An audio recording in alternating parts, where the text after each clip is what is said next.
Todos nós temos vários tipos de sentimentos. Todos nós.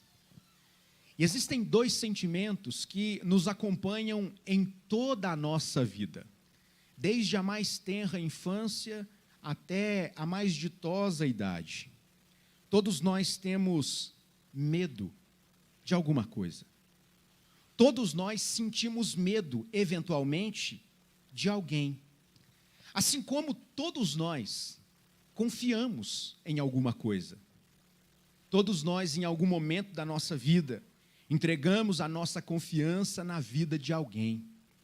É muito interessante quando vemos a imagem de um pai ou uma mãe, enfim, brincando com filhos pequenos, que, por serem pequenos, não conseguem julgar os perigos que estão à sua volta da mesma maneira que nós adultos conseguimos fazer. Mas a despeito de não conseguirem mensurar os perigos, eles são movidos a fazer coisas pela confiança que têm nos seus pais. Esses dias eu vi um pai treinando um filho que é ginasta, pelo menos que pretende ser ginasta, e era uma criança muito pequena. E essa criança precisava ir fazendo uma sequência de mortais, e no final ela precisava dar um mortal duplo. Quer dizer, eu contei 2 voltas, pode ser que tenha sido mais de 2. E no final, o pai a seguraria. E a criança obedece o comando do pai, desprezando os perigos, porque a confiança no seu pai, naquele momento, era superior ao medo daquele movimento.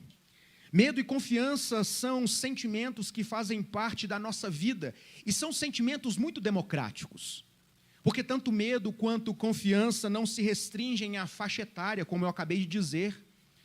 Existem crianças que enfrentam os seus próprios medos, medo de coisas que sequer existem às vezes, assim como idosos, por serem idosos, possuem no coração vários outros tipos de medo. Então, portanto, medo e confiança não se restringem à faixa etária, à condição social. Ricos sentem medo, pobres sentem medo, pessoas abastadas, poderosas sentem medo, pessoas humildes também sentem medo. Medo e confiança não se restringem a sexo. Homens, mulheres sentem medo. Não se restringe à religião. Cristãos, budistas, ateus, isso mesmo, o ateísmo é uma religião. Também sentem medo, mas também confiam. As etnias espalhadas pelo mundo afora não conseguem se abster de tais sentimentos. Às vezes, sentimos medo, outras vezes, nos sentimos confiantes. Algumas vezes, mais medrosos do que confiantes. Outras vezes, muito mais confiantes do que medrosos. Mas a minha questão nessa noite é pensarmos um pouco a respeito de que, e quando medo e confiança se encontram? É sobre isso que eu gostaria de conversar com vocês nessa noite. Quando medo e confiança se encontram no coração, quem vence essa batalha? O medo ou a confiança? Pode ser que rapidamente nós tenhamos uma resposta para dar, mas eu quero te convidar a ser um pouco mais cauteloso em dar essa resposta, considerando a sua própria vida, as suas experiências. Quem vence quando medo e confiança se encontram? Eu diria que a resposta mais adequada, mais biblicamente centrada seria: depende. E é justamente a respeito dessa condição que eu quero chamar a sua atenção nessa noite. Muitas pessoas acabam, ao longo de sua vida, pelas experiências com medo e confiança, desenvolvendo um tipo de medo que é ainda mais agressivo, é patológico. O medo do medo, a ansiedade, o temor pela possibilidade de sentirem algum tipo de medo com o qual não estão preparados para lidar. O texto que nós lemos nessa noite fala de um homem que teve a sua relação, tanto com medo quanto com confiança, transformados por Jesus. Jesus entra na história de um homem religioso, de um homem poderoso, de um homem socialmente conhecido e transforma a sua relação com o medo e com a confiança. Marcos nos apresenta Jesus como sendo a confiança dos desconfiados, a esperança dos desesperançados. O impossível pode acontecer quando Jesus intervém na nossa história. E como eu disse na minha oração, essa história é muito bonita, irmãos. Digna de um filme, quem sabe. Histórias com finais felizes é o tipo de história que eu gosto. Eu gosto de histórias que terminam bem. A história começa com um homem rico, abastado, religioso, reconhecido, que tinha vários servos, ou seja, uma pessoa que tinha tudo o que alguém deseja ter nessa vida, mas a sua filha não tinha saúde. E ele então ouve falar de alguém, de um mestre, de um rabi, que estava ensinando, curando as pessoas por onde ele passava, e ele vai ao encontro desse mestre. O texto diz que Jairo encontra Jesus. Jesus concorda em ir à casa de Jairo, mas as reviravoltas da narrativa nos dão conta que nesse ínterim, entre o encontro de Jairo com Jesus e o seu pedido, e a efetiva ressurreição de sua filha, aconteceu muita coisa. Jesus se vê apertado, oprimido por uma multidão, porque nesse caminho, no trajeto, havia uma mulher que há mais de uma década sofria de uma enfermidade também, que confiou em Jesus, que temeu por aquilo que pudesse acontecer. E então Jesus se demora ali, e ele conversa com aquela mulher, conversa com seus discípulos. E então, depois disso, Jesus continua caminhando, e antes de chegar na casa de Jairo, uma nova reviravolta. Se a demora de Jesus em chegar, ou se a falta de pressa de Jesus em chegar à casa de Jairo, já não fosse suficiente para dilacerar o coração de um pai desesperado, por ter a sua filha pré-adolescente na cama, enferma, prestes à morte, ele recebe a notícia de que a sua filha morreu. Meus irmãos, essa história tinha tudo para terminar muito triste. Mas Jesus está nessa história. Uma nova reviravolta acontece. Jesus chega. As pessoas tiram sarro daquilo que ele diz. Ele entra no quarto. Ele ressuscita aquela menina. E o texto termina com a admiração das pessoas e com a ressurreição da filha de Lázaro. Uma história linda, que, como eu disse, merecia um filme. Mas sabe o que é mais interessante? É quando nós conseguimos olhar para o contexto em que essa história está inserida. E eu quero chamar a sua atenção nessa noite, antes de prosseguirmos para os meus últimos destaques na história de Jairo, chamar a sua atenção para o fato de que medo e confiança estão se encontrando muito antes de Jesus encontrar com Jairo. Se você voltar um pouco aí as páginas da sua Bíblia, você, no capítulo 4, versos 35 em diante, os discípulos de Jesus estavam atravessando o lago de Genezaré, ou o mar da Galileia. Eles estavam atravessando um pequeno barco, e num dado momento daquela travessia, Jesus estava dormindo, descansando, tranquilo. Mas eles enfrentaram muitos desafios. Um temporal veio sobre eles, ventos muito fortes, as ondas batiam no barco e eles acordaram Jesus, porque tiveram medo. Os discípulos tiveram medo, porque sentiram que estavam prestes a sucumbir, a naufragar ali. E eles então correm até Jesus e chamam Jesus: Senhor, não se importa que pereçamos aqui.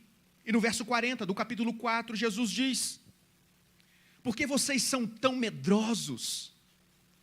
Como é que não têm fé? O texto termina com a admiração dos discípulos, declarando: quem é esse que até os ventos e o mar lhe obedecem? Medo e confiança se encontram. Essa história termina com uma declaração de que Jesus é aquele que domina sobre a criação. As próximas cenas, eles chegam do outro lado do lago de Genezaré, próximos à cidade chamada Gadara. E naquele lugar havia um homem endemoniado, que não vivia na cidade porque fora expulso dali, vivia sem roupa, nu, entre os túmulos. Alguém que ninguém conseguia conter, uma força sobre-humana. E ele vivia andando pela noite, gritando, e as pessoas tinham medo, porque não conseguiam prendê-los em correntes. Capítulo 5, verso 1 em diante. As pessoas tinham medo daquele homem. Mas aquele homem tem um encontro com Jesus. Jesus atravessou o mar. Jesus fez com que os seus discípulos tivessem uma experiência de encontro de medo e confiança para chegar ao outro lado. E ali Jesus tem um encontro com aquele homem endemoniado. E por ser endemoniado, ele corre para Jesus e diz: por que o Senhor veio me atormentar, Jesus, Filho de Deus? Jesus tinha dado ordem para que o demônio saísse dele. E Jesus diz: qual o seu nome? Ele diz: Senhor, somos muitos, legião, mais de 6 mil. E Jesus dá ordem para que aquele homem fosse liberto. Os demônios saem, ali tem uma narrativa, eles vão entrar nos porcos, os porcos caem do precipício, caem na água do lago, do mar de Genezaré. E é muito interessante, irmãos, que nessa mesma história, que envolve medo das pessoas que conheciam aquele homem, que viam aquele homem, também nos apresenta Jesus chegando à presença dele e libertando. Depois de libertá-lo, no verso 15, diz assim: aproximando-se de Jesus, viram o endemoniado, o que antes estava dormindo, dominado pela legião, assentado, vestido em perfeito juízo, e temeram. As pessoas tiveram medo do endemoniado. Agora tiveram medo, porque Jesus libertou o endemoniado. E sabe o que é interessante, irmãos? Esse endemoniado é transformado por Jesus de tal maneira, que depois de ter sido liberto, estar vestido, alimentado, ele procura Jesus, porque Jesus ele entrou, desceu do barco, nem chegou à cidade de Gadara, libertou aquele homem e ele já estava de saída novamente.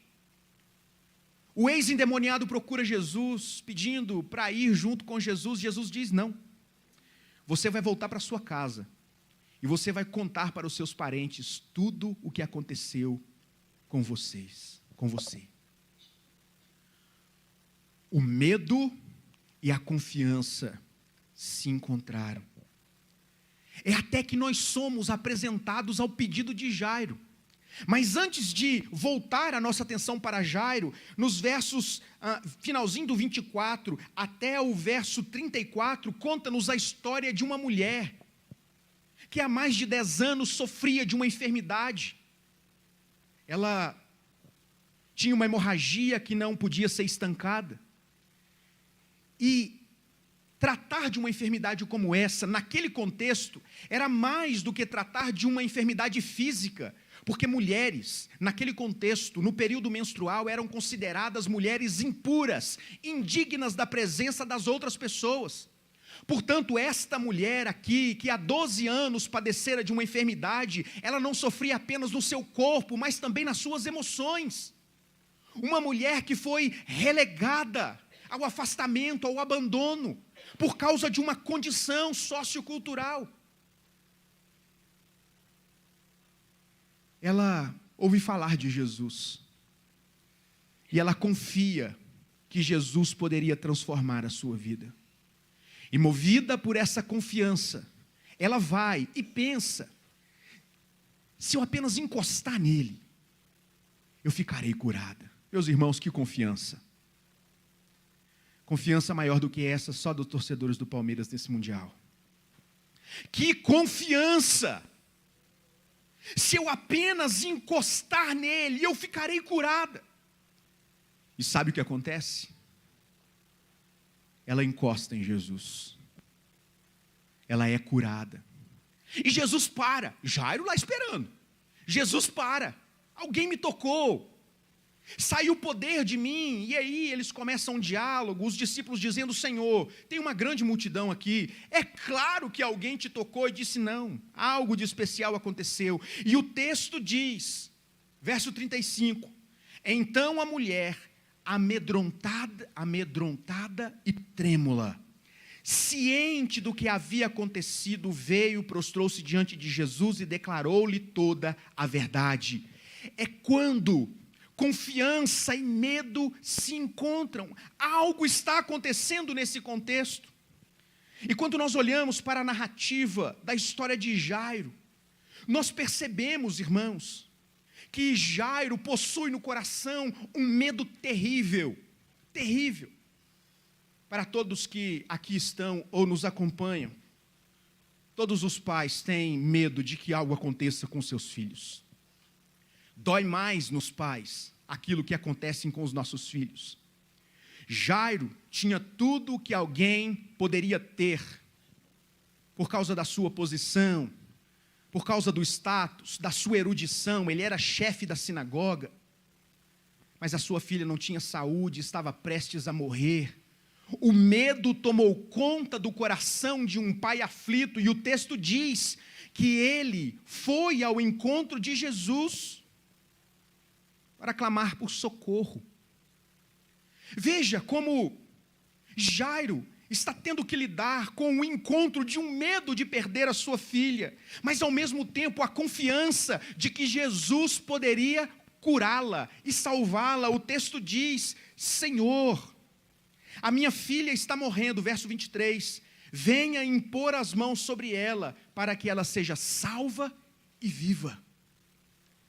Medo e confiança. Meus irmãos, e quando em nossa vida, medo e confiança se cruzam? Como nós temos lidado com estes sentimentos que, como eu disse, são tão democráticos, que batem à nossa porta constantemente, por que não dizer dioturnamente? Como temos lidado com os medos que a nossa vida nos apresenta?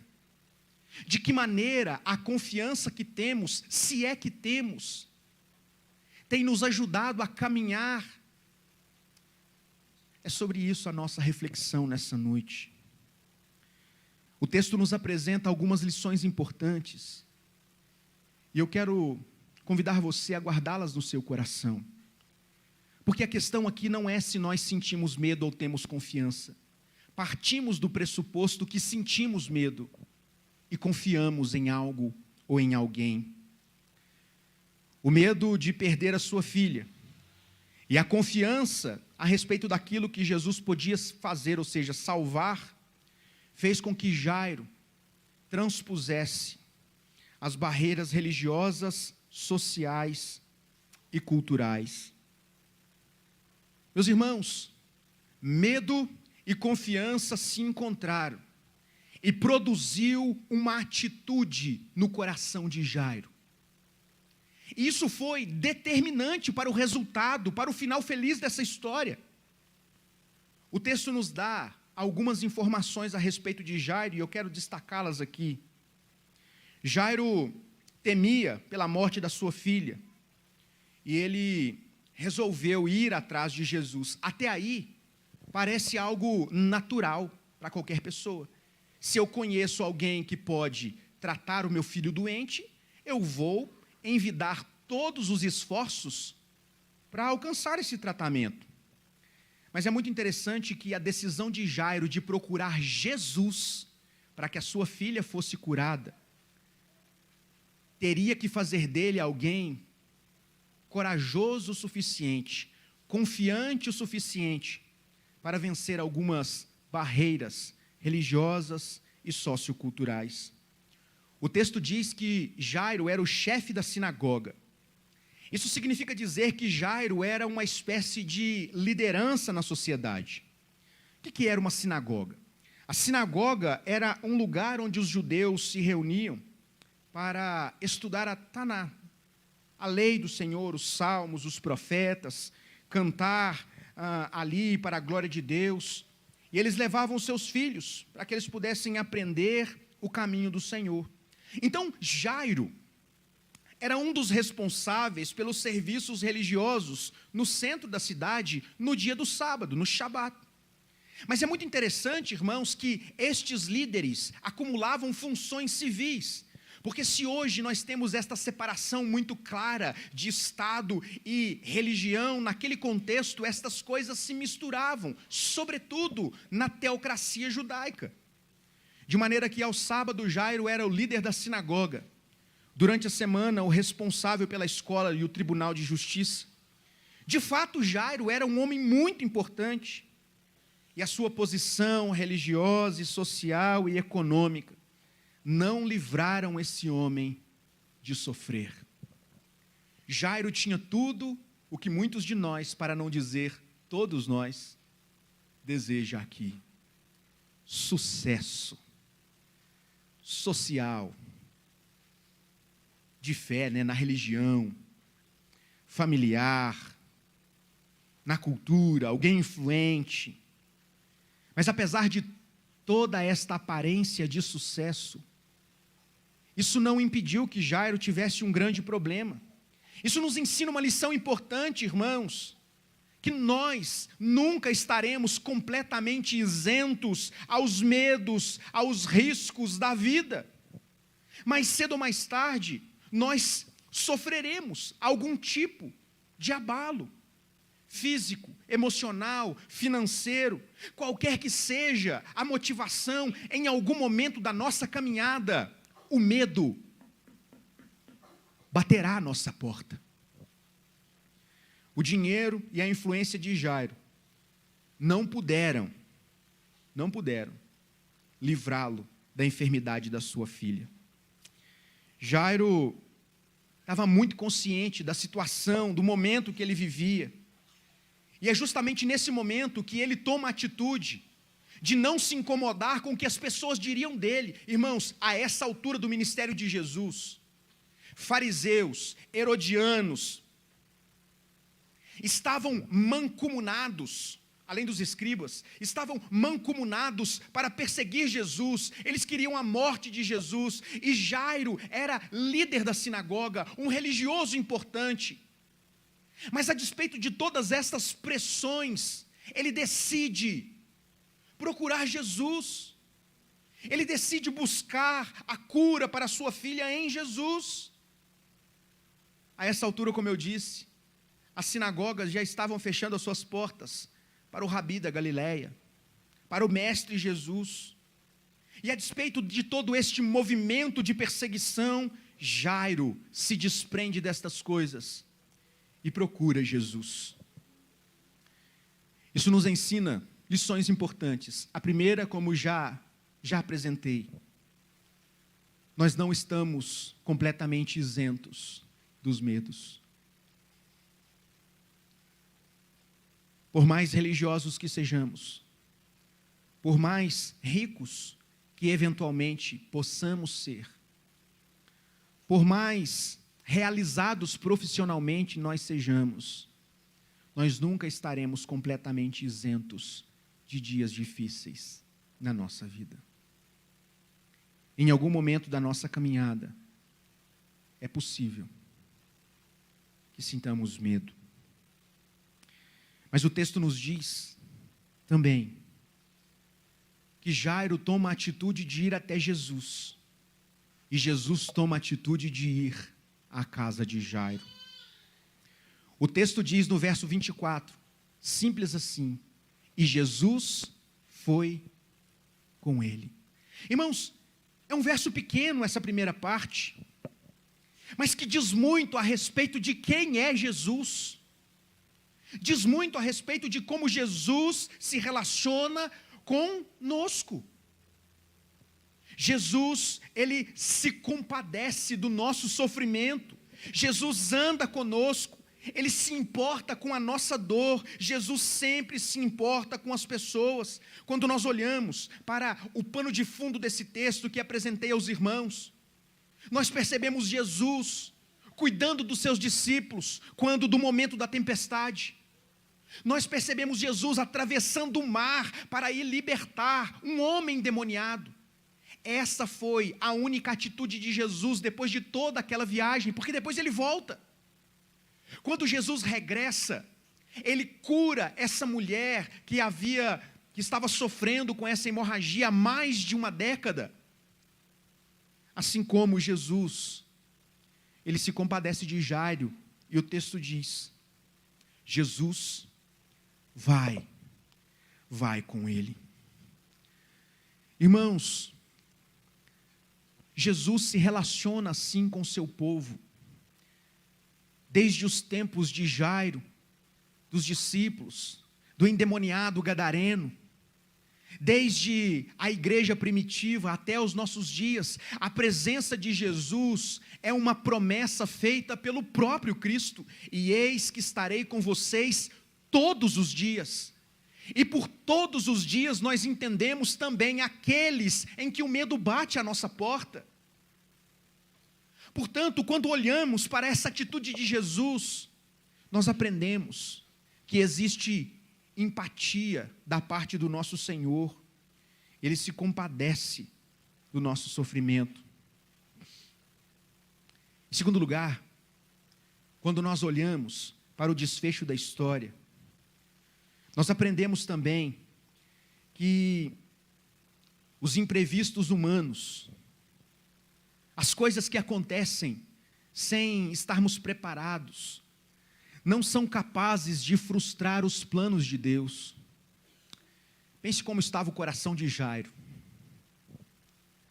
Jesus disse que vai com ele. Ufa, agora é só chegar.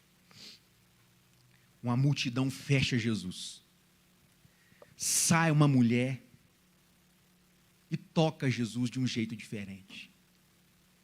E Jesus para conversar com a multidão.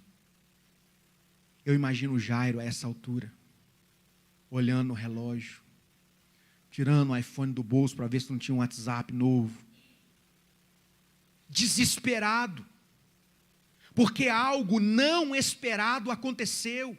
E quando as coisas saem do nosso controle, quando nós olhamos para esse texto, nós percebemos que embora a angústia possa ter sido grande no coração de Jairo, porque Jesus parecia demorar demais, além da conta, isso não foi capaz de frustrar os planos de Deus. E é muito interessante como esta demora, entre aspas, de Jesus, foi o instrumento pelo qual o próprio Jesus trabalhou a confiança no coração de um homem que estava com medo.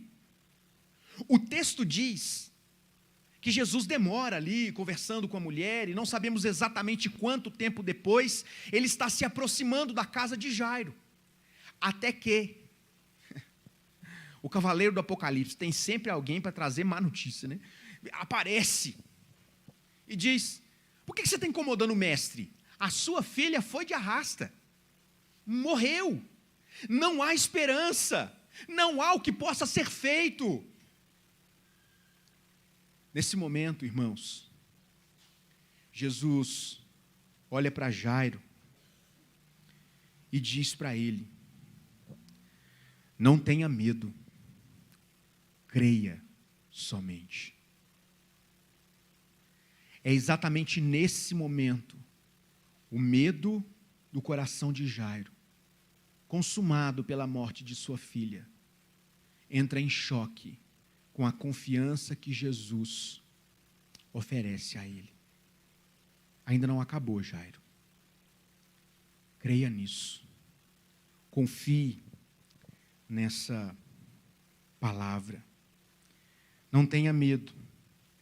Creia somente. Na hora que nossos recursos se acabam, Jesus nos encoraja a confiar nele. As más notícias, meus irmãos, podem nos abalar. Ai, como nos abalam. Mas elas não têm o poder de abalar o nosso Senhor. Elas podem pôr fim aos nossos recursos. Diz para mim quantas vezes você, diante de uma situação, pensou: não tem o que possa ser feito. Eu desisto. Não há o que possa ser feito. Já foram todos os meus esforços, alegria, recursos, tudo o que eu podia fazer já foi feito. Quantas vezes os nossos recursos se acabam? Muitas, na verdade. Mas os de Jesus nunca se acabam. Certa vez, essa história é descrita lá no capítulo 11 do Evangelho de João. Jesus ouve que seu amigo Lázaro tinha morrido. E ele vai lá. E aí, quando ele chega, as irmãs estavam aflitas. E disseram para Jesus: se o Senhor tivesse chegado aqui antes, o nosso irmão, seu amigo, não teria morrido. Medo. Os recursos se esvaíram, não há mais esperança, não há mais como lutar, e Jesus diz: aquele que crê em mim, ainda que morra, viverá. E Jesus ressuscita Lázaro. O texto diz que depois de confrontar o medo do coração daquele pai, agora sem esperança, com confiança, Jesus se aproxima da casa, e o milagre acontece. E nós percebemos, irmãos, que se a nossa confiança está em Jesus, não existem impossibilidades que Ele não possa intervir. Se, repito, a nossa confiança está em Jesus, não existem impossibilidades que Ele não possa intervir. Mas veja bem, eu não estou dizendo que Jesus vai fazer tudo que a gente quer. Eu não estou dizendo que Ele vai dar tudo que a gente pede. Eu estou dizendo que Ele pode fazer. E eu estou dizendo que Ele fará aquilo que nós precisamos. Porque a Bíblia diz que a palavra de Deus, a vontade de Deus, é boa, perfeita e agradável. Portanto, quando Jesus vai conosco, Ele é a nossa confiança. O choro é transformado em alegria. Só Jesus tem competência para isso. Essa semana, foi sexta, Gustavo? Quinta? Sei lá, essa semana o Gustavo, pastor, bom. Falei, bom é uma palavra muito forte. Melhor do que ontem. E orando para que seja pior do que amanhã. Mas quando Jesus, irmãos, e aí eu disse para o Gustavo, a gente ainda é daqueles que creem que o choro pode durar uma noite, mas a alegria vem pela manhã. Deus pode mudar o choro, e nesse caso o choro da morte, em alegria, e nesse caso, a alegria da vida. Jesus cura o medo que nos domina, quando Ele é a confiança que nos sustenta. Lembra que eu disse no começo, o que acontece quando medo e confiança se encontram? Quem vence esse duelo? Essa é a resposta. Jesus cura o medo do nosso coração, quando Jesus é a confiança que nos sustenta. O que determina o resultado do encontro entre medo e confiança é onde ou em quem nós temos colocado a nossa confiança. Se em Jesus, o medo não deixa de existir nesse mundo, mas ele se torna menor. Se a nossa confiança estiver em qualquer outra coisa ou em alguém, o medo se tornará insuportável. Portanto, eis a questão. Quando medo e confiança se encontram, é necessário que avaliemos em quem está a nossa confiança, em quem nós depositamos a nossa esperança para vencermos os medos que nós temos todos os dias. Meus irmãos, esse texto é um convite para nós a pensarmos a respeito disso. É um convite, um chamado para nós a colocarmos a nossa confiança em Jesus, porque Ele caminha conosco, Ele se compadece do nosso sofrimento, e Ele é capaz, e repito, e aumento, o único que é capaz de transformar morte em vida, choro em verdadeira alegria. Eu quero concluir apontando para 4 ensinamentos, 4 aplicações importantes para nós nessa noite. A primeira delas, a fé em Jesus, a confiança em Jesus, é aquilo que afasta o medo do nosso coração. Meu querido, eu não sei que tipo de medo você tem enfrentado. Eu não sei quais as lutas que você tem passado. Mas eu sei o que a Bíblia diz, que se Jesus for a confiança do nosso coração, nós conseguimos vencer esses medos. Em segundo lugar, eu não sei há quanto tempo você lida com determinados medos. Eu não sei se já bateu na porta do seu coração a falsa ideia de que Deus parece estar demorando demais. Ou quem sabe de que Deus chegou atrasado, porque não existe solução para o dilema que você tem enfrentado. Eu quero te dizer nessa noite, Jesus não chega atrasado. Por mais que o coração de Jairo tenha ficado temeroso pelo tempo que levou entre o contato com Jesus e a chegada em sua casa, isso não mudou o fato de que Jesus fez o milagre. Terceiro lugar, quantas vezes os medos que nós enfrentamos são verdadeiros gigantes diante de nós. Muitos medos não. Muitos medos nós precisamos vencer, eles são cotidianos, rotineiros, e a gente precisa amarrar a faixa do Rambo na testa e ir para a luta. Mas às vezes, aparecem uns Golias, que minam as nossas forças, que tiram a nossa alegria. E muitas vezes nós temos que lidar com verdadeiros gigantes, que trazem algum tipo de medo para o nosso coração. Eu quero dizer para você nessa noite, Jesus pode fazer diferente aquilo que você considera impossível. Só Ele pode fazer isso. E eu já tentei algumas coisas. Só Ele é capaz de transformar situações. Por fim, eu quero terminar com as palavras do próprio Jesus, com as palavras de Jesus proferidas para um homem que estava com medo, para um homem que, àquela altura, viu diante de si um gigante, a morte da sua filha. Jesus disse para Jairo, assim como diz para nós nessa noite: não tenha medo, creia somente. Que Deus abençoe o seu coração, que Deus abençoe a sua vida,